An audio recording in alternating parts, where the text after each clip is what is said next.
लोकाभिरामं रणरङ्गधीरं राजीवनेत्रं रघुवंशनाथं कारुण्यरूपं करुणाकरन्तं श्रीरामचंद्रं शरणं प्रपद्ये. भगवान श्री मर्यादा पुरुषोत्तम प्रभू रामचंद्रांच्या जीवनचरित्राचं दर्शन तुम्ही आम्ही गेल्या अनेक दिवसांपासून करत आहोत.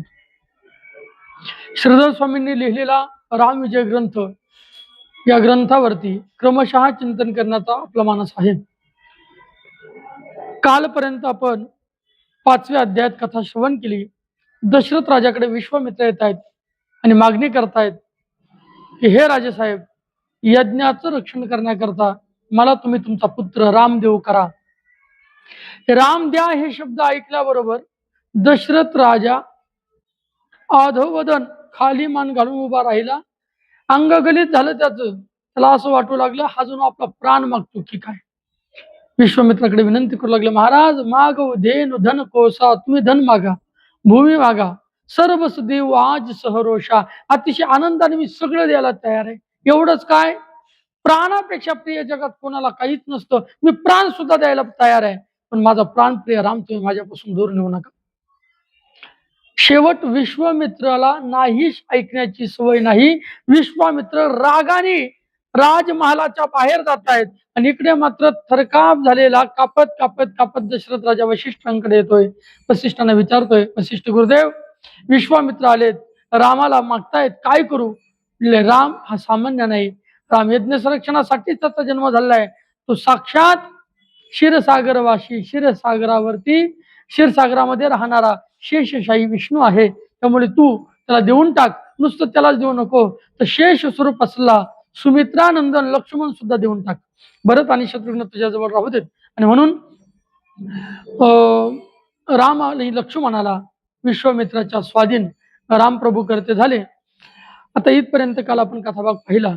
श्री गणेशाय नमः 6व्या अध्यायाला प्रारंभ झाला. गणपतीला नमस्कार केला. सीतारामचंद्राभ्याम नमः, सीताराम दोघांनाही नमस्कार केला. जय जय जगदवंद्या वेद सारा, जय जय जगदवंद्या वेद सारा. वेद सारा म्हणजे वेदाचा मुख्य विषय असणारा जो परमेश्वर आहे, असा परमेश्वर जगदवंद्य, जगाला वंदनीय असला परमेश्वर. अनंग दहन हृदय विहारा, अनंग दहन हृदय विहारा. अनंग कोण आहे? अनंग आहे मदन, अनंग आहे काम. अशा कामाला दहन करणारा म्हणजे जाळणारा. कामदेवाला कोणी जाळलं होतं? महादेव ज्या वेळेला तपश्चर्यात बसले होते त्यावेळेला कामदेव विक्षेप करायला आला, तपश्चर्या भंग करायला आला. त्यावेळेला महादेवाने आपला तृतीय नेत्र उघडला आणि त्या तृतीय नेत्राने जाळून कामदेव भस्म केला. कामदेवाची बायको धावत आली. रत्तीबिन राज रत्तीबिन काज रत्तीबिन मानव लागत पिको रत्तीबिन साधू रत्तीबिन संत रत्तीबिन जोगन होय गतिको. रती कामदेवाच्या पत्नीचं नाव रती धावत आली. माझा नवरा जिवंत करा म्हटले. आता तो फक्त शरीराने दिसणार नाही, त्याला अंग राहणार नाही, तो सगळ्यांच्या शरीरात गुप्त रूपाने प्रवेश करील. म्हणून त्याचं नाव पडलं अनंग. कामदेवाचं दुसरं नाव अनंग आहे. आणि असा कामदेव कोणी जाळला? महादेवाने. म्हणून अनंग दहन हृदय विहारा, कामदेवाला जाळणारा. आणि कामदेवाला जाळणाऱ्याच्या हृदयात राहणारा कोण? भगवान श्रीराम. अनंग दहन हृदय विहारा म्हणजे काम जाळणाऱ्याच्या हृदयात राहणारा भगवान श्रीराम कोण आहे? जय जय जगदवंद्या वेद सारा, वेदाचा प्रतिपाद्य विषय आणि जगदवंद्या आहे. कमलोद्भव जनका परात्परा, कमलोद्भव जनका ब्रह्मदेवाचा जनक जो आहे, ब्रह्मदेवाचा बाप जो आहे, असा श्रीराम. अगोचरा निरुपाधिका, अगोचरा शब्दाचा अर्थ होतो इंद्रियांनी जाणण्याच्या पलीकडे असलेला, जो इंद्रियांनी जाणता येत नाही असा अगोचर परमेश्वर. अगोचरा निरुपाधिका, ज्याला कुठलीही उपाधी देता येत नाही, निरुपाधिक असा जो परमेश्वर आहे, असा भगवान श्रीराम. इच्छा मात्रे प्रचंड, मायेने रचिले ब्रह्मांड. या परमेश्वराला एकटाच होता सुरुवातीला, आणि त्याने प्रतिज्ञा केली, एको हम भवस्याम, म्हणजे मी एकटाच आहे, पण आता मी अनेक रूपाने व्हावं. पण एकटाच परमेश्वर एकलेने कंटेची म्हणून या येणे केले निर्माण 14 भुवने गगन चंद्र मेघ तारांगणे पंचई महाभूते भौतिके भिन्न भिन्न वो असा हा लीलाधारी परमेश्वर. या परमेश्वराने आपल्याला करमत नाही म्हणून वेगवेगळ्या पद्धतीची सृष्टी तयार केली. खेचर, भूचर, जलचर, उभयचर हे त्यांनी तयार केले. असा इच्छा मात्रे प्रचंड मायेने रचले ब्रह्मांड.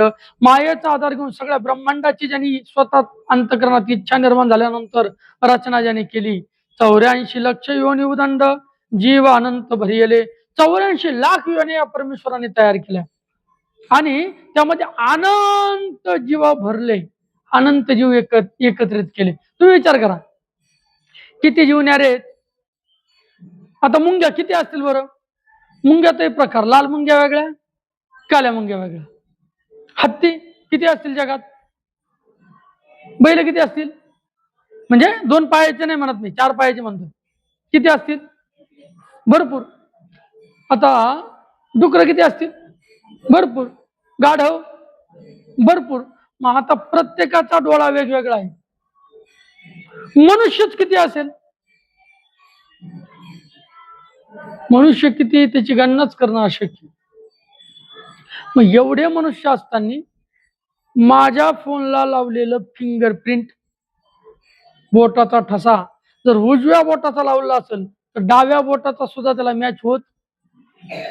एकाच मनुष्याच्या हातातील उजव्या बोटाचा अंगठ्याचा ठसा जर त्यांनी लावलेला असेल पूर्वी आणि तो जर लॉक खोलण्याकरता डाव्या अंगठ्याचा ठसा वापरत असेल तर लॉक निघत नाही. म्हणजे बोटावरच्या रेषा सुद्धा ज्यांनी वेगवेगळ्या बनवलेल्या आहेत. हा परमेश्वर किती बुद्धिमान असेल विचार कर. 84 लक्ष योनी उदंड असे 84 लाख योन्याने तयार केला. जीव अनंत भरले, अनंत जीव तयार केले. ते जीव विसरून तुते भुलले देखोनी विषयाते म्हणून विसरले निज पदाते अहमतीने भुलवनिया. आणि एवढे जीव तयार केले कशासाठी? देवाचं भजन करावं म्हणून. पण हे जीव देवाचं भजन करत, आता मनुष्य तर विशेष भजनाकरता तयार केला, पण मनुष्य त्या देवाचं चिंतन करत जेने हा जीव दिला दान त्याचे करीन चिंतन जग जीवन नारायण गायन गुण तयाचे. अशा परमेश्वराचं गुण गाण्याकरता आपल्याला देह मिळाला. देह कशासाठी मिळाला? देवे दिला देह भजना गोमटा तो हा झाला फाटा बाधिकेचा. देवाने देह नरदेह भजनाकरता दिला, पण आपण भजनाकरता वापरतो का? फक्त भोजनाकरता वापरतो? भोजनाकरता भजनाकरता वापरत नाही. काही माणसं खाण्याकरता जगतात, काही जगावं म्हणून खातात. कळलं? जगात 2 वर्ग आहे. एक वर्ग आपण जगलो पाहिजे म्हणून खाणार आहे आणि दुसरा वर्ग आपण खायचंय म्हणून जगणार आहे, असा वर्ग आहे. आणि खाल्लेलं सगळ्यालाच पचवता येत नाही. एक वर्ग खाल्लेलं पचवण्याकरता पळतो आणि एक वर्ग खायला मिळण्याकरता पळतो. पळणे क्रियासारखीच आहे, पण एक मिळवण्याकरता पळतो आणि एक पचवण्याकरता पळतो.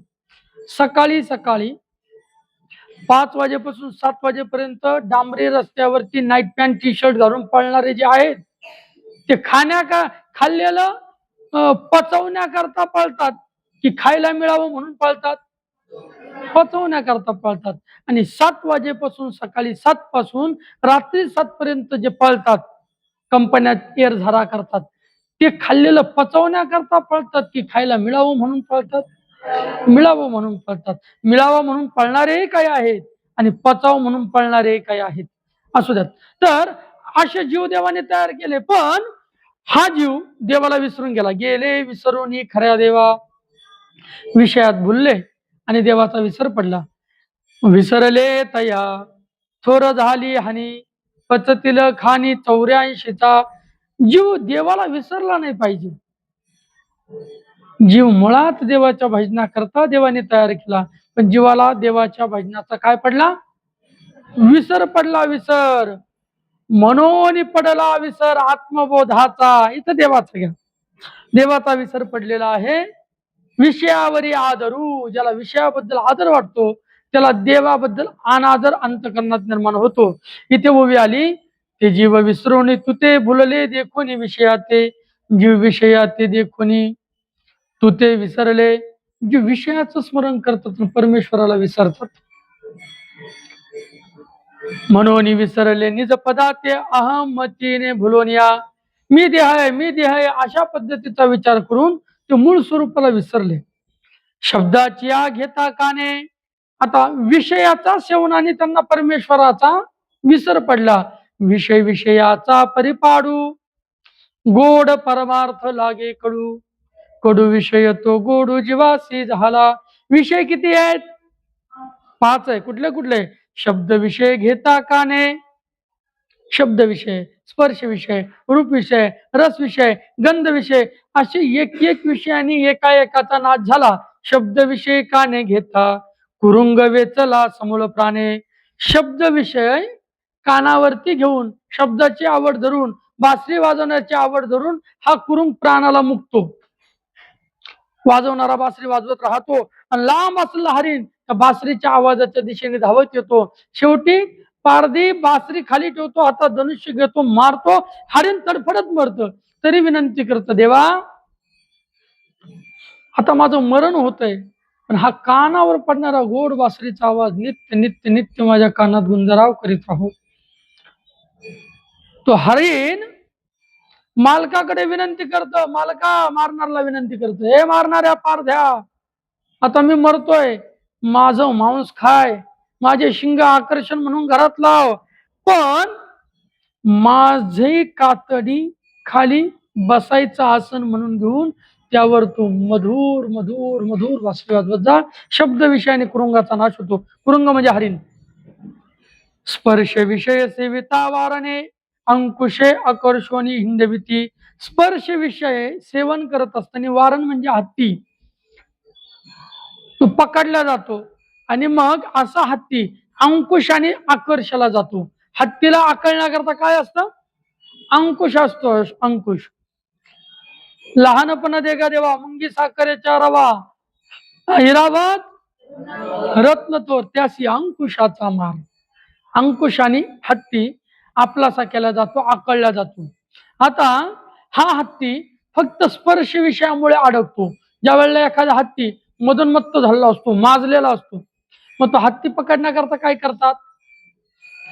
शहाणे माणसं समोर एक हत्तीने बसवतात. काय बसवत? हत्तीने. जिथे हत्ती आहे त्याच्या समोर हत्तीने बसवतात. त्या हत्तीनीला स्पर्श करायला, मिठी मारायला हत्ती जात असताना ते बरोबर काय करतात? आधी त्यांनी एक खड्डा केलेला असतो 7-8 फुटाचा, हत्ती बसेल एवढा, आणि त्याच्यावरती कुंकवत अशा पद्धतीच्या काठ्या आथरलेल्या असतात, काड्या. त्या काड्यावरती गवत टाकलेलं असतं. हत्तीला वाटतं ही जमीनच आहे, आणि हत्ती त्या जमिनीवरून हत्तीनीला भेटायला जाऊ लागला की तो त्या काड्या मोडतो, त्याच्या भाराने खाली पडतो. पडला का मग त्याला काहीच खायला देत नाही 10-15 दिवस. मग त्याची ताकद नाहीशी होते, आणि ताकद नाहीशी झाली का मग त्याला अंकुशाने आपलंसं करून घेतात. मग आता हत्ती सापडला, कशामुळे सापडला? विषयामुळं, स्पर्श विषयामुळे. रूप विषय देखता पतंग करी आपुला देह त्याग. रूप विषय फार आवडतो पतंगाला, आणि मग पतंगा संगे आलिंगन, ते त्याच्या अचूक मरण तिथं त्याला मरावं लागतं. रस विषय मिनस वेग, मी सांगितलं होतं माशाचा दृष्टांत. मता मता मेरे लिए आधा कटाऊ तेरे लिए, तू आएगा मेरे लिए तू पर खडा आहे तेरे लिए. असा गांडुळाला खाण्याकरता रस विषय पूर्तीसाठी मीन म्हणजे मासा जातो. अविसाची आसा गळगिळी मासा फुटवणी आगा सामरण पाहून शेवटी त्याला मारावं लागतं. गळ गिळून मुके प्राणा कोण? रस विषय मीनस वेग, मीन गळ गिळून प्राणाला मुकतो. गंध विषय मिलिंद भुलून कमळ कोशीचे वेचे प्राण. गंध विषयामध्ये भुंगा भुलून जातो आणि कमळ कोशामध्ये त्याचा प्राण वेचला जातो. ते 5 विषय संपूर्ण भोग ती जाण मानव हे. आणि अशी एकेका विषय करता एकेकाचा नाच झाला. कुरुंग मातंग पतंग रंग मेना हता पंचभीरेव पंच. मग एक एक विषयाचं सेवन करणाऱ्या एका एकाचा नाश झाला.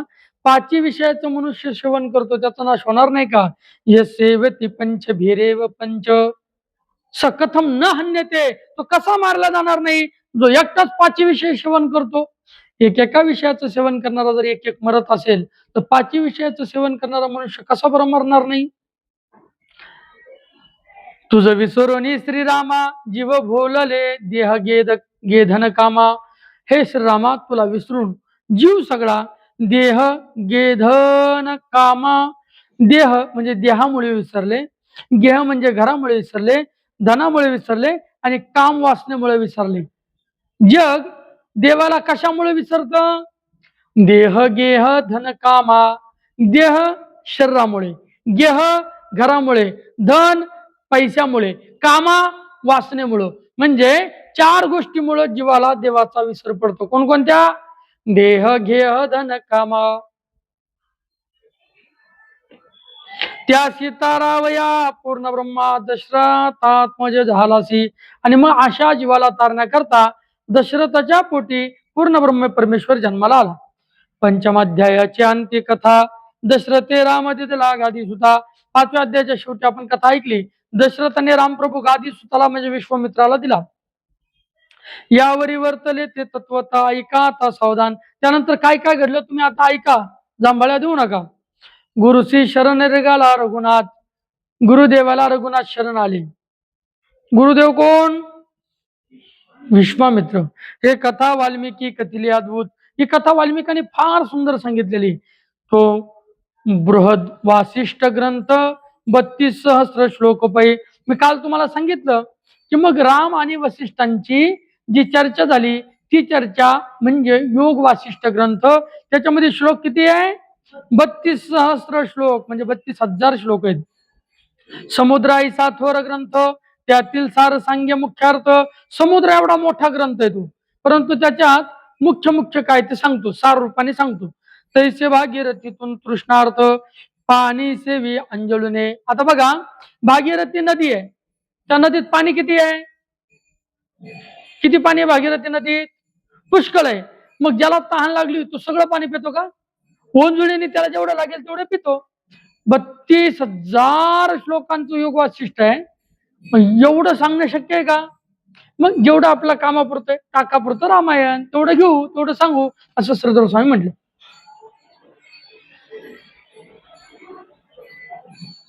सागरा माझी बुडी देऊन काढी सतेज मुक्ती वेचून की याचकाशी सापड्या पारधन परी यथाशक्ती मोठ बांधी. आता समुद्रात खाली रत्न असतात, रत्न सतेज रत्न, तेजयुक्त प्रकाशमान रत्न असतात, लखलखीत रत्न असतात, अलंकार असतात. आता असे रत्न बुडी देणारा सागरात बुडी मारतो, रत्न काढतो, मग त्याच्यात हाय तेवढे सगळे काढतो का? कामापुरते 4 काढतो. या चकाशी सापड्या पारधन परी यथाशक्ती मोठ बांधी.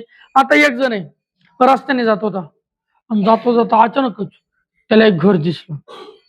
त्या घराला कुलूप नाही, काही नाही, काही नाही. ताण लागली म्हणून तो घरात गेला. इतका गरीब बिचारा, त्याच्याजवळ रुपया नाही, पायात चप्पल नाही, पोटात भूक तहानही लागलेली आहे आणि असा घरात गेला याचक एक पाणी मिळेल म्हणून मागायला. आणि आत गेला, त्याने पाहिलं अख्ख्या घरामध्ये नुसतं नोटाचा बंडल होता, 500च्या नोटा. अख्खं घर भरलेलं होतं. मग अख्खं घरच्या घर नेल का तो? त्यावेळेला काही बुलडोजर फिल्डोजर अशी व्यवस्था नव्हती सगळं बांधून न्यायला, ट्रक ट्रॅक्टर अशी व्यवस्था. मग उपरणं जवळ होतं, त्याने उपरणं घेतलं, उपरण्यात बसल तेवढं धन घेतलं, त्याची मोठ बांधली. मोठ बांधली म्हणजे गाठोडं बांधलं आणि ते गाठोडं घेऊन आलं. देखिला अन्नाचा पर्वत परी आपणापुरतेच घे शुद्धार्थ. अन्नाचा पर्वत पाहिला, पर्वत कशाचा? हे गुलाबजामुनचा पर्वतचा पर्वत आहे. खाणारा अख्खा पर्वत घेतो का? त्याला पाहिजे तेवढेच 5-50 घेतो फक्त, बरोबर आहे ना? तैसा बृहद वासिष्ठ ग्रंथ त्यातील गुह्यार्थ ऐकावं. आणि म्हणून तसा बृहद वासिष्ठ जो ग्रंथ आहे फार मोठा आहे, पण त्याच्यातील मुख्य मुख्य बघा ऐका, गुह्यार्थ ऐका. वाल्मिकीचे उच्चिष्ट उत्तरे, तिचं प्रसाद तुम्ही सादरे. आता वाल्मिकांनी सांगितलेले उत्तर उच्चिष्ट कशाला म्हणतात? वाल्मिकाच्या तोंडातून ते शब्द निघाले म्हणजे ते शब्द कसे झाले? उष्ट झाले. आता मी जे तुम्हाला ज्ञान सांगतो हे श्रीधर स्वामींचं उष्ट आहे. संतांची उष्टावळी शिवा असा शब्द आला की नाही? संतांची उष्टावळी तुका म्हणे शेष सेविन आवडी वचन न मोडी बोलिले ते संत जे वचन बोलिले ते न मोडी, ते मोडणार नाही, ते वचन मी पूर्ण करेल, असं आहे की नाही? आणि मग त्यांच्या तोंडातून जे शब्द बाहेर पडले ते शब्द उष्ट झालेले त्यांच्या तोंडातून. ताटाच्या भोवती पडलं ते खरकट का उष्ट? आपण जेवण करायला बसलो, ताट आहे, ताटाच्या भोवती पडलं ते खरकट का उष्ट? खरकट. पण तोंडातून खाली पडलं ते खरकट का उष्ट? तसंच संतांच्या मुखातून शब्द बाहेर पडले म्हणून शेऊ संतांची उष्टावळी, म्हणून संतांची उष्टावळी. ज्ञानोबरायची ज्ञानेश्वरी ज्ञानोबरायची उष्टावळी, तुकोबारायची गाथा तुकोबारायची उष्टावळी, रामविजय सरदार स्वामींचा रामविजय उष्टावळी सरदार स्वामींचा. तसं वाल्मिकाने जे जे श्लोक तिथे सांगितलेले होते ते वाल्मिकाची उच्चिष्ट उत्तरे ऐका, की तुम्ही आदरपूर्वक ऐका परिसा. श्रोते म्हणती उच्चिष्ट खरे तरी तेच का हो बोलता. आता श्रोते म्हणतील का हो ते उष्ट तुम्ही ते कशाला सांगता? उष्ट कशाला आम्हाला परत खाऊ घालता? पराचे उच्चिष्ट अंगीकार कदा न करीती श्रोते चतुर. दुसऱ्याचं उष्ट श्रोते कधीच ऐकत नाही. एका गावात जर सप्ताह राहिला 3 दिवसाचा, पहिल्या दिवसाच्या कीर्तनकाराने तोच अभंग घेतला आणि तेच टिप्पण सांगितलं, दुसऱ्या दिवसाच्या कीर्तनकाराने तोच अभंग घेतला आणि तेच टिप्पण सांगितलं, तिसऱ्या दिवसाच्या कीर्तनकाराने तोच अभंग घेतला आणि तेच टिप्पण सांगितलं. लोक म्हणतात अरे अरे अरे हे सगळं उष्ट आहे. श्रोते लोक दररोज कीर्तनाला जातील का? मग अरे काय अभंग तेच घेते सारखं तेच सांगते, श्रोते ऐकत नाहीत. भाग्य महाराज आजकालचे श्रोते तेवढे सुज्ञ राहिले नाहीत म्हणून कीर्तनकाराचे धंदे चालायला लागले. भाडव्याचा एकच अभंग पाठ असतो, गाथ्याचं पारायण सुद्धा केलं नसतं नालायकाने, त्याच अभंगावर कीर्तन करून अख्खा महाराष्ट्र धुळून काढतो. आणि तरी लोक हा हा किती भारी कीर्तन करतो. याल्या त्याचं 7 दिवस ठेवून पाय कीर्तन एका गावात, त्याला सांग जसे पैसे ठरवून घेतो ना तसे अभंग आम्ही ठरवून देऊ, पाहिजे तेवढे पैसे घ्या आमच्याकडून, 7 दिवस तूच कीर्तन करायचं, पहिल्या दिवसापासून काल्यापर्यंत. तुझी 50,000 सुपारी ना एका कीर्तनची 70,000 देऊ, 6-8 दिवसाचे 70,000 तुला पैसे देऊ, आम्ही सांगतो त्या अभंगावरती तू कीर्तन करायचे आणि 8 दिवस तुझंच कीर्तन ऐकायचं. असं जर आजच्या श्रोतृ वर्गाने केलं तर कित्येक कीर्तनकारक कीर्तन करणं बंद करतील. हे कशासाठी सांगितलं?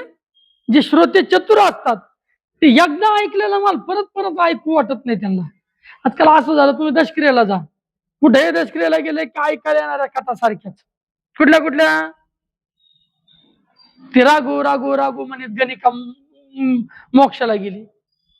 अजून एक ब्राह्मण होता, तो ब्राह्मण आपल्या पुत्राचं नाव नारायण नारायण नारायण सांगा नाव, अजामेळ महापातकी चांडाळ असा अजामेळ. या अजामेळाचं दृष्टांत तिथे येतो. वेगळ्या कथाच लोक अभ्यासच करत नाही तर सांगतील कसे? ऐका,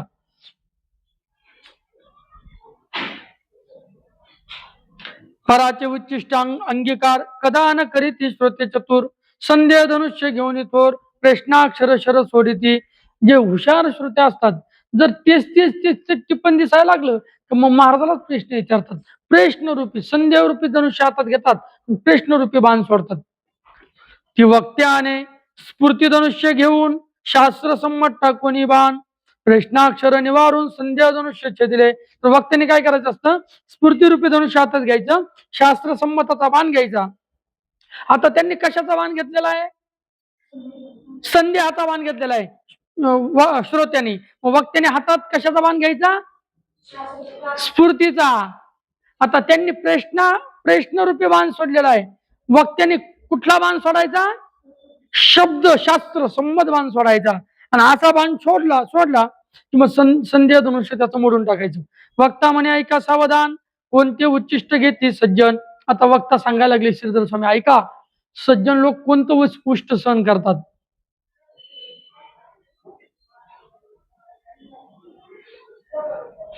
तरी ते मधुमक्षिकांचे उच्चिष्ट पूर्ण मधु आवडे देवाचे. आता उष्ट खाणं पाप आहे. उच्चिष्टमपि चामेद्यम भोजनम तामस प्रिय. पण मधमाशा इतर फुलावर जाऊन मध घेऊन येतात आणि तो मकरंद त्या पोळ्यात साठवतात. त्या मधुमाख्याचा पोळ्यातून माणसं मध काढतात. ते मध खातात की नाही, आणि ते देवाला आवडतं. मधुपर्क पूजन करा, आहे की नाही. मधुपर्क, मधु म्हणजे मध आवडतं की नाही. मग मधुमक्षिकाचे उच्चिष्ट पूर्ण मधु आवडे देवाते. वत्सादी करी दुग्धपान. आता आधी गाईचं लहान बछडा दूध पितो आणि नंतर मग काय करतात, घरातील जे बाकीचे माणसं आहेत ते असं सर धुतात आणि गाईची धार काढतात. बरोबर आहे. मग ते वासराचं उष्ट नाही का, ते दूध प्यायला तुम्हाला चालतं. मधमाशांनी मध जमा केलेलं त्यांच्या तोंडातलं मध ते तुम्हाला चालतं, दूध चालतं. ते अवश्य घ्यावे न करिता अनुमान. ते अवश्य घेतलं पाहिजे. भ्रमरादी जाय पुष्प शेवून परिते शास्त्रज्ञ अंगीकारती. परंतु त्याचा जसा अंगीकार केला जातो तशा पद्धतीने आपण उष्ट जरी असलं संतोष जर त्याचा अंगीकार करावा. मेघमुखीचे जीवन ते उच्चिष्ट नव्हे कदादान. आता मेघातून पडणारं जे पाणी आहे, मेघ कळतं का. मेघ म्हणजे मेघो नाद गटा गट गटा घाटा गटा घट गटा. बरोबर का दुर्घटा दुर्घटा. आता असं मेघातून पडणार पाणी, मेघमुखीचे जीवन ते उच्चिष्ट नव्हे कदादान. ते कधी उष्ट नसतं. यागीचा पुरोडोष पूर्ण उच्चिष्ट कोण म्हणे त्याशी. यज्ञ करण्याकरता ज्या आहुत्या टाकल्या त्याच्यातून तूप टिप शिल्लक राहिले ते उष्ट म्हणायचं का नाही म्हणायचं. गौतमे गोदा आणली प्राथुनी. गौतमानी प्रयत्न करून गंगा गोदावरी पृथ्वीवर आणली. त्याने आधी केले स्नानपान. मग त्याने आधी सगळ्यात पहिले स्नान केलं. मग व्यासाचे उच्चिष्ट पुराण प्राचीन उच्चिष्ट पूर्ण नव्हे ते. व्यासांनी सगळं पुराण सांगितलेलं आहे. मग आता ते पुराण उष्ट झालं का. गौतमाने गंगा आणली, पहिल्यांदा त्यांनी स्नान केलं, मग आता गंगा उष्ट झाली का नाही झाली. व्यासांनी पुराण सांगितलं, आता ते पुराण उष्ट झाले का नाही झाले. विष्णू नैवेद्य पावन त्याच उच्चिष्ट म्हणेल कोण. आपण जेवण करताना आधी देवाला नैवेद्य दाखवतो. मग देवाला नैवेद्य दाखवला, तो पावन झाला पवित्र झाला, त्याला कोणी उष्ट म्हणेल का नाही म्हणणार. वाल्मिक काव्य म्हणून उच्चिष्ट नव्हे सर्वथा. म्हणून वाल्मिकांनी रचलेलं जे काव्य आहे वाल्मिक मुनीने ते कधीही उष्ट नाही. व्याघ्र मृग चर्म गहन. व्याघ्र मृग चर्म गहन म्हणजे वाघ आणि हरिण याचे कातडी. चर्म म्हणजे कातडी, व्याघ्र म्हणजे वाघ आणि मृग म्हणजे हरिण. सुकरकेश पट्टकुल्ले जान. सुकरकेश म्हणजे डुकराचे केस आणि पट्टकुल्य म्हणजे रेशमी वस्त्र. हस्तिदंत गवाशृंग हत्तीचा दात आणि गवाशृंग म्हणजे गवा नावाचा एक प्राणी आहे, त्या प्राण्याची शिंग. इतकी ब्राह्मण पवित्र म्हणती. आता ब्राह्मण कशा कशाला पवित्र म्हणतात. वाघाच्या कातडीला, हरणाच्या कातडीला, डुकराच्या केशाला, पट्टकुले, पट्टकुले शब्दाचा अर्थ होतो रेशमी वस्त्राला, हत्तीच्या दाताला, गवाच्या शिंगाला, एवढ्याला ब्राह्मण लोक पवित्र म्हणतात. असो ऐका पूर्णानुसंधान. असू द्यात, आता पूर्वानुसंधान द्या, ऐका. याग रक्षणार्थ जाता रघुनंदन. यज्ञ संरक्षण करण्याकरता रामप्रभू निघाले. कौशिका प्रति राजीव नयन बोलता झाला ते दवा. कौशिक ऋषी प्रति, कौशिकाचा पुत्र असलेला कोण आपलं कौशिक ऋषी, वाल्मिक ऋषी, त्या वाल्मिक ऋषी प्रति ते दवा राजीव नयन बोलता झाला. राजीव नयन कमलासारखे डोळे जे छाया असा राम बोलता झाला. श्रीराम म्हणे महाऋषी. श्रीराम महाऋषीला म्हणू लागले काय. मज तुम्ही नेता युद्धाशी. मला तुम्ही युद्धाला घेऊन चालले. क्षणभंगुरता द्यासी आत्मप्राप्ती नाही माते. आता या क्षणभंगुर असलेला देहाला अजून मला आत्मज्ञान प्राप्ती झालेली नाही. तुम्ही आत्मज्ञान प्राप्ती करून द्या. आत्मप्राप्ती विन साधन जैसे अलंकार गळसरी विन. कि दीपावीन शून्य सदन जीवनावीन सरिता.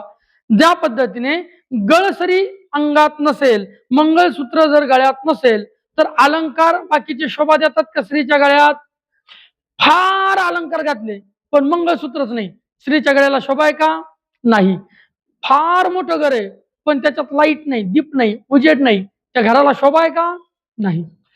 फार मोठी नदी आहे पण त्याच्यात पाणीच नाही, त्याला शोभा आहे का? तसं आत्मप्राप्ती जर नसेल तर मग जीवनाला शोभा नाही. आत्मज्ञान प्राप्ती झाली पाहिजे. की प्राणाविन कलेवर प्राणच नाही, शरीर आहे, त्या शरीराला काही किंमत आहे? लोक म्हणतात उचला बोला राम बोलो बाई राम बोलो, राम नाम गुलाबजाम. प्राणाविन कलेवर जसं शरीराशिवाय प्राणाशिवाय शरीर जसं त्याज्य आहे की आवडी विना आदर, इंद्रिय निग्रह विना आचार, अनाचार तुझी पै. आवड नाही आणि आदर आहे, मग त्या आवडीला काही किंमत? काही किंमत नाही.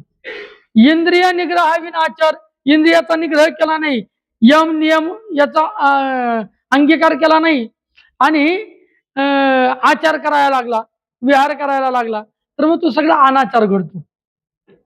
की भ्राताराविन कामिनी, आता बाई आहे, सुंदर बाई आहे, पण तिला नवराच नाही, काय उपयोग आहे तिच्या सुंदरपणाचा? की आत्री सुताविन रजनी, आत्री सुत म्हणजे चंद्र, चंद्राचा बाप कोण? आत्री ऋषी, म्हणजे दत्तात्रेय भगवंताचे वडील आत्री ऋषी हे कोणाचे कोण आहेत? चंद्राचे वडील आहेत. म्हणजे दत्तात्रेय आणि चंद्र कोण आहे? भाऊ भाऊ आहेत, हे ध्यानात ठेवा. आत्री सुताविन रजनी, रात्र आहे पण चंद्रच नाही, मग त्या रात्राला काही शोभा आहे का? जशी नाही. तैसे आत्मप्राप्ती वाचून व्यर्थ प्राणी नडले, तशी आत्मप्राप्ती जर नसेल तर व्यर्थच प्राणी नाडले गेले. आत्मप्राप्तीचे कारण धरावे गुरुचे चरण. आत्मप्राप्ती ज्याला चरण मिळून घ्यायचे त्याने गुरुचे चरण धरले पाहिजे. सद्गुरु श्री शरण जाय त्यासी ब्रह्मप्राप्ती होय. गुरुकृपे विन ज्ञान कल्पंती साधना, गुरु शिवाय ज्ञान मिळत नाही. मग ते निध निध निध प प हे जोपर्यंत गुरु सांगणारा भेटत नाही तेव्हा त्या निध निधचा काय उच्चार होतो ते कळत नाही. गुरु ज्या वेळेला मिळतो त्यावेळेला आपल्याला बोध होत असतो. गुरु शिवाय ज्ञान नाही. चंद्र तेथे चंद्रिका, शंभू तेथे अंबिका, संत तिथे विवेका असणे की जे. जिथे ज्ञान आहे तिथे गुरु आहेत. यत्र धूमहा तत्र अग्नी, जिथे जिथे धुकट असतं तिथे तिथे अग्नी असते. तसं जिथं जिथं ज्ञान असतं तिथे तिथे गुरु असतो. गुरुशिवाय ज्ञान मिळत? गुरु विना अनुभव कैसा खरे, गुरु विना अनुभव कैसा है की नाही? गुरुशिवाय अनुभव कळत नाही, ज्ञान मिळत नाही. गुरुकृपे विना ज्ञान कल्पांती ही साधना, पदार्थ न दिसे नेत्रवीन, डोळेच नाही तर काय दिसणार आहे? काही दिसत नाही. गोड न वाटे जीवनावीन, जीवन नसलं तर गोड वाटेल का? वाटणार नाही पाणी नसेल तर. परिसावीन सुवर्ण लोहाचे नो हे, परीसच नसेल तर लोखंडाचं सोनं होईल का? होणार नाही. तसं आत्मप्राप्ती नसेल तर जीवनाचं कल्याण होणार नाही. जो गुरु सेवेशी सादर, आत्मज्ञान जोडून कर, उभे त्या पुढे निरंतर अहोरात्र तिष्ठ तसे. जो गुरुच्या सेवेला सादर असतो, जो गुरुची सेवा, लक्ष द्या, जो गुरुची सेवा आदराने करतो, जो गुरु सेवेशी सादर, त्याच्या पुढे निरंतर अहोरात्र दिवस रात्र आत्मज्ञान कर जोडून तिष्ठत असे. जो गुरुची सेवा करण्याकरता सादर असतो, ज्याला गुरुसेवेमध्ये आदर असतो, त्याच्या पुढे आत्मज्ञान हात जोडून उभा असतो. त्याला वाटतं आपलं आत्मज्ञान मिळावं, त्याने काय केली पाहिजे? गुरुसेवा केली पाहिजे. ज्यासी नावडे गुरुसेवन तो झाला चतुष्षष्टी कळा प्रवीण, साई शस्त्रे मुखोद्गत पूर्ण परिते भाषण मध्यपीचे. ज्याला गुरुसेवा आवडत नाही मग तो चतुष्षष्टी कला म्हणजे 64 कलेत प्रवीण जरी झाला असला, निपुण झाला असला, साई शास्त्रे मुखोद्गत पूर्ण, त्याच्याच तोंडात साई शास्त्र असले, साई शास्त्र ज्यांनी पाठ केले असले तरी त्याचं बोलणं, त्याचं भाषण म्हणजे बोलणं मद्यपियाचं भाषणासारखं आहे, दारुड्याच्या भाषणासारखं व्यर्थ आहे. कोणाचं? जो 64 विद्याने पूर्ण आहे, 14 विद्या 64 कला ज्याला जमतात, जो सगळ्या वेद शास्त्र पुराण ज्यांनी मुखोद्गत केलेत असा जरी ज्ञानी असला आणि तो जर गुरुची सेवा करत नसला तर त्याची बडबड ही त्याचं भाषण म्हणजे बोलणं ही दारुड्याच्या बडबडी सारखी आहे. म्हणजे गुरुसेवेला किती प्राधान्य दिलं बघा. ज्ञानोबरायांनी ज्ञानेश्वरीमध्ये आचार्योपासनम म्हणजे पद सांगितलं, त्यावर गुरुची सेवा कशी करावं सांगितले. आचार्योपासनम, आचार्य उपासना. ज्यासी नावडे गुरुसेवन तो झाला चतुष्षष्टी कळा प्रवीण, साई शस्त्रे मुखोद्गत पूर्ण परिते भाषण मध्ये पिचे. त्याने केले जरी कीर्तन, गुरुची सेवा करणारा जर नसेल एखादा, मग त्याने जरी कीर्तन केलं तरी दहावीवर पांगे डोलून तरी तो वरवर गप्पा मारील. परी गुरुदास्य नावडे पूर्ण, त्याचे बंधन चुकेना. पण गुरुदास्य नसल्यामुळं त्याचं कदापिही बंधन चुकणार नाही. जन्म मृत्यूच्या फेऱ्यातून तो कधीही मुक्त होणार नाही, जरी कीर्तन करत असला तरी सुद्धा. महाराज म्हणतात जळो त्याचा प्रताप, किती प्रतापवान असला तरी त्याच्या प्रतापाला आग लावा, काडी लावा त्याच्या प्रतापाला. काय चाटावे कोरडे तप, कोरडे तपाला त्याच्या काय चाटायचंय करा त्याच्या जीवनावर. जैसे गत धवेचे स्वरूप यौवन काय जाळावे, जैसे गत देवेचे स्वरूप यौवन काय जाळावे. अंगावर सुरकुत्या पडल्या, गतधव सगळं तेज निघून गेलं, असं तोंड झालं. थोडी येली गौरी तैसे दिथे दिसे तोंडावरी. फ्रेश तोंडच नाही कधी पण. जसं कोणी याला या अख्ख्या भारत देशात रोज याच्या डोक्यावर आहे एवढं असं निस्तेज जो झालाय, त्याचं यवन काय कामाचं, तरुण पण काय कामाचं. किंवा दुसरा भाव गतधवेचे स्वरूप यवन काय कळावे. गतधव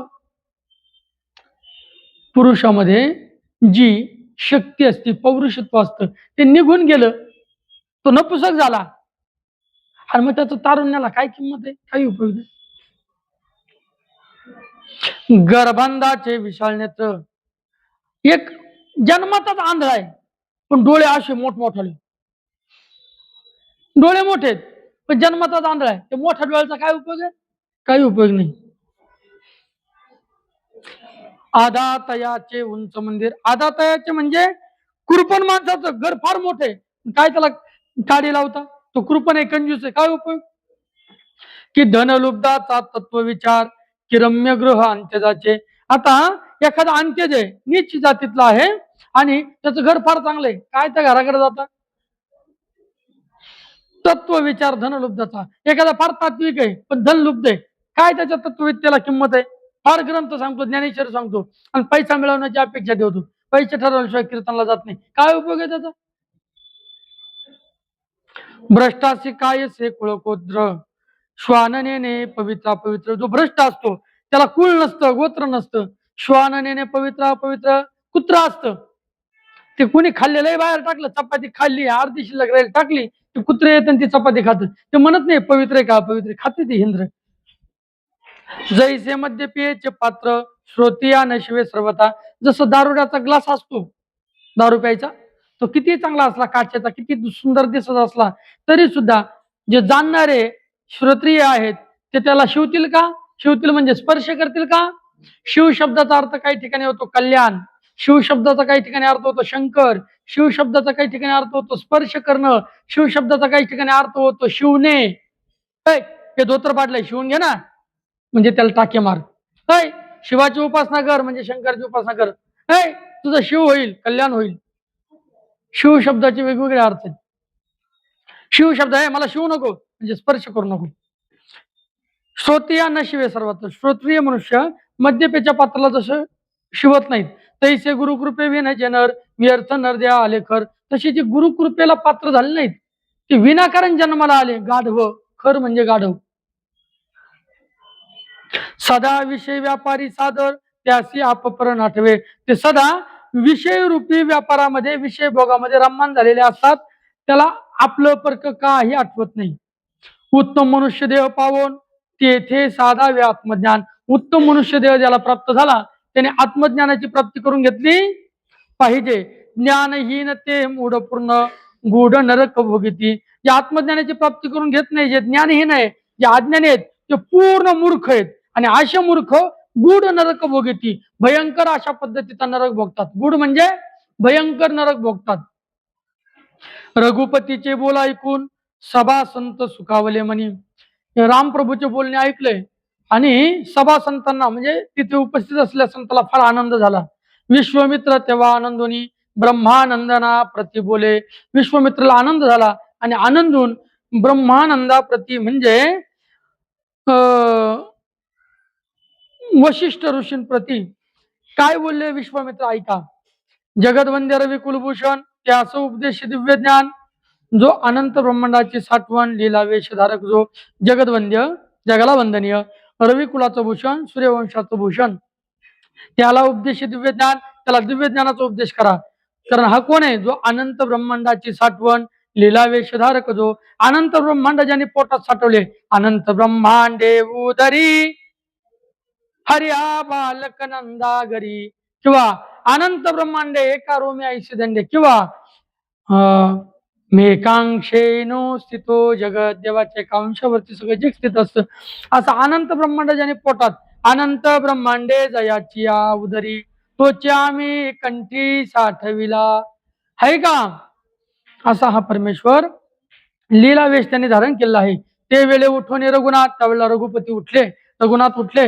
जो होय कमलोद्भवाचा तात, जो ब्रह्मदेवाचा बाप आहे असा रामप्रभू उठून उभा झाला. तो वसिष्ठाशी साष्टांग नमित, वसिष्ठांना साष्टांग नमस्कार केला. शरणगत झाला असे वसिष्ठांना शरणागत झाला.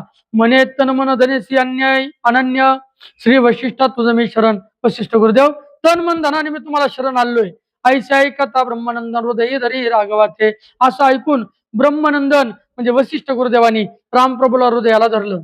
म्हणे जगदवंद्या श्रीरामा, अवतार पुरुष परब्रह्मा, तू सच्चिदानंद घन परमात्मा, तुझं मी काय उपदेश होऊ. हे जगदवंद्या, जगाला वंदने असलेला श्रीरामा, तू अवतार पुरुष आहे, तू परब्रह्म आहे, तू सच्चिद आनंद घन स्वरूप आहे, तू परमात्मा स्वरूप आहे, आणि तुला मी काय उपदेश करू. तू आदि नारायण निष्कलंक, भोगेंद्र झाला तुझा कल्पक, वेदशास्त्र शास्त्रांशी पडले टक, तुझे स्वरूप वर्णिता. आदि नारायण आहेस तू, सगळ्यात मूळ पुरुष आहे तू, निष्कलंक आहे, निष्कलंक असा तो आहे. भोगेंद्र तुझा तल्पक झाला, तल्पक म्हणजे पलंग, भोगेंद्र म्हणजे सर्प तुझा पलंग झालेला आहे, कॉट झालेला आहे. वेदशास्त्रांशी पडले टक, तुझे स्वरूप वर्णिता. तुझं वर्णन करत असताना वेदशास्त्र सुद्धा प्रश्न पडला, टक पडला म्हणजे चिंता पडली, याचं काय वर्णन करावं. कारण वेदशास्त्र म्हणतात, वेद अनंत बोलिला अर्थही तुकाची साधिला. फार बोलणारा वेद सुद्धा गप राहतो, बोलता येत नाही त्याला काही, शांत होतो देवाबद्दल बोलायला गेल्यावर. शेष महेश दिनेश गणेश सुरेश उजाई निरंतर ध्यावई, जाही अनादि आनंद अखंड छेद वेद सुवेद बताबे.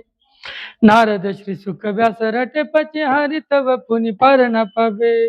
असा हा परमेश्वर ज्याचं वर्णन कोणालाही करता येत नाही. शेष महेश दिनेश गणेश सुरेश उजाही निरंतर ध्यावई. शेष शेषनागाला सुद्धा वर्णन करता येत नाही.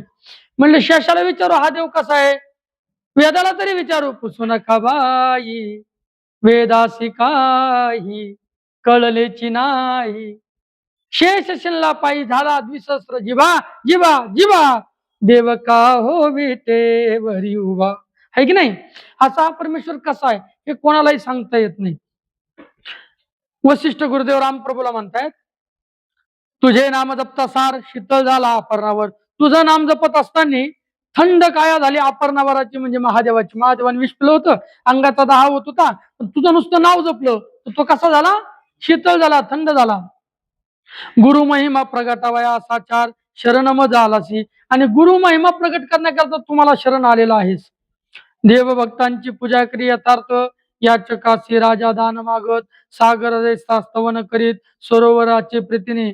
देवाने जशी भक्ताची पूजा करावी, याचकासी राजा दान मागत, राजाने जसं याचकाकडे दान मागावं, सागराने जसं सरोवराला प्रीतीने सरोवराकडे विनंती करावी की आम्हाला थोडंफार पाणी द्या, तशा पद्धतीने तुम्ही उलट वर्तन करायला लागले. लक्षात आलं का. भक्ताने देवाची पूजा करायचं असते का, देवाने भक्ताची, पुनीत देवच भक्ताची पूजा करायला लागला. सरळ आहे का उलट आहे, उलट आहे. आता याचकाशी राजा दान मागत, याचकाला राजाने दान दिलं पाहिजे की राजाने याचकाकडे दान मागितलं पाहिजे. याचकाने राजाकडे दान, पण इथं मात्र याचकाशी राजा दान मागत, मागणारला आलेलाच राजा दान मागायला लागला. सरळ आहे का उलट आहे? उलट आहे. सागर जायचा स्तवन करीत सरोवराच्या प्रीतीने. सरोवर म्हणजे डबक, सागर म्हणजे समुद्र. असं समुद्राने प्रार्थना केली, सर्व लय थोडं पाणी दे ना मला. हे सरळ आहे का उलट आहे? समुद्र आणि सरोवरला म्हणावं बा, सरोवर आणि समुद्राला म्हणावं की थोडं पाणी मला दे. पण इथं सरोवरालाच समुद्र म्हणायला लागला मला पाणी दे. बरोबर आहे का हे? चुकीचं आहे. वाचस्पती मुख्याशी पुष्य विचार. वाचस्पती म्हणजे बृहस्पती, त्याने मुख्याला विचारलंय मला असे असे प्रश्न पडले, थोडे उत्तर दे ना. हे बरोबर आहे का उलट आहे? उलट आहे. दीप प्रकाशित दिनकर आणि सूर्य एकदा काय म्हटलं, माझा प्रकाश फार कमी झाला, बॅटरी लो झाली, मला दिव्याला म्हटलंय मला थोडा प्रकाश दे ना. आता हे सरळ की उलट आहे? उलट आहे. चकोरासी म्हणे आत्रिकुमार मज तृप्त करा तुम्ही. आता आत्रिकुमार म्हणजे चंद्र, चंद्र चकोराला तृप्त करत असतो, चंद्र चकोराला तृप्त करत असतो. पण इथे चंद्र चकोराकडे म्हणू लागलाय मला तृप्त करा, मला अमृत द्या.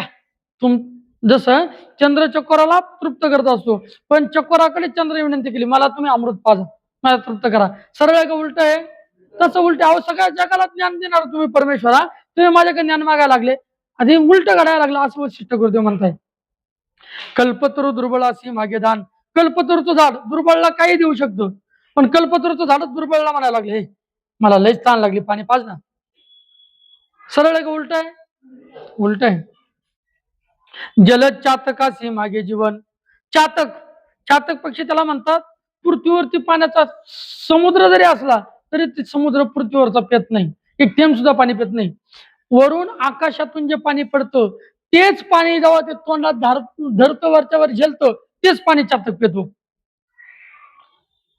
चातक खाली पडलेलं पाणी घेत, म्हणून तर शेतकरी पाठीमागे गाणं म्हणायचे, पडरे पाण्या पडरे पाण्या कर पाणी पाणी, शेत माझ आसुसलेल चातकावानी.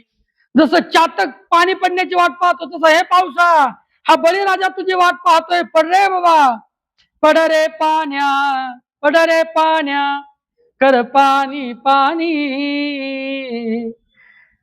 शेत माझ आसुसलेल चातकावानी.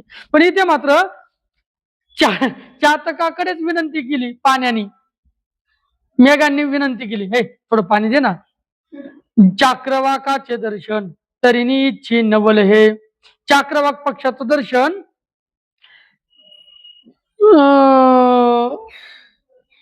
सूर्य जो असतो, तरणी म्हणजे सूर्य, सूर्य चाक्रवाक काय करत असतं, सूर्यावरती त्याचं जीवन अवलंबून असतं. आणि सूर्यच विनंती करू लागला चाक्रवाकाला, तुमचं दर्शन द्या, काय उपयोग आहे. उलट विधी आहे. प्रेतीने माता बालक असे म्हणत मी तुझे स्तनपान करीन सत्य. कधी कधी आई असते ना, लहान बालक असतं, त्या बाळाच्या जवळ जाते, इकडे इकडे इकडे इकडे मला स्तनपान करू दे, तू नेहमी दूध पितो ना माझं, आता मलाच तुझं दूध पिऊ दे, असं आई म्हणली. ते सरळ आहे का उलट आहे? तसं तुम्ही सगळ्या जगाला ज्ञान देता, तुम्ही माझ्याकडे ज्ञान मागता, हे उलट आहे. प्रतीने माता बालकाशी म्हणत मी तुझे स्तनपान करीन सत्य, की तृषा कांतासी मागत उदक जैसे जाणवी. एक तहानलेला होता, फार तहानलेला. मग तहानलेल्या पुरुषाने नदीजवळ पाणी मागायचं का, नदीने त्याच्याजवळ पाणी मागायचं? पण नदीच म्हटली, हे तुला ताण लागला ना, मलाही ताण लागला, थोडं पाणी दे ना. सरळ आहे का उलट आहे? उलट आहे. तसं रामजी तुम्ही माझ्याकडे ज्ञान मागताय, हे उलट आहे, असं वशिष्ठ गुरुदेव म्हणू लागले. वाचस्पतीसी म्हणे वसंत मज तुम्ही निव्वा समजत. वाचस्पतीला वसंत म्हणू लागला, तुम्ही मला निव्वा म्हणजे शांत करा. तैसा तू जगद्गुरु रघुनाथ गुरुशी शरण आलासी. तसा तू जगाचा गुरु रघुनाथ गुरुला शरण आलास. संतोषीने ब्रह्मनंदन आनंद होऊन ब्रह्मनंदन असलेल्या वशिष्ठ गुरुदेवाने श्रीरामास समोर बसून श्रीरामाला समोर बसवलं. गुरु संप्रदाय शास्त्र प्रमाण महावाक्य दीक्षा विधी.